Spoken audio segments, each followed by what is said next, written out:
کھجور کے پودوں کی تباہی یہ جو آپ دیکھ رہے ہیں، کھجور کے جو ریڈ پام ویول ہیں،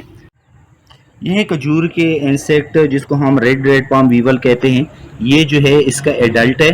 اور یہ والے جو ہیں یہ اور یہ جو ہیں یہ اس کے گربز جس کو ہم لارویز کہتے ہیں، اور یہ تقریباً آلموسٹ پیوپل سٹیج میں جو ایڈلٹ سٹیج میں جانے کے لیے تیار ہیں۔ آپ کے کھجور کے پودے اگر سوکھ رہے ہیں تو اس کی سب سے بنیادی وجہ جو ہے، سب سے بڑی وجہ جو ہے وہ یہ ریڈ پام ویول ہے،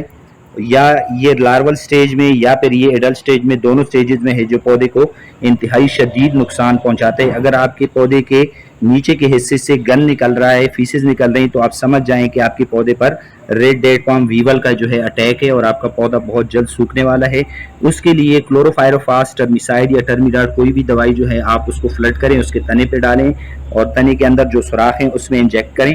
تو یہ والے انسیکٹ جو ہے یہ مکمل طور پر ختم ہو جائیں گے، اور آپ کا پودا جو ہے وہ محفوظ ہو جائے گا۔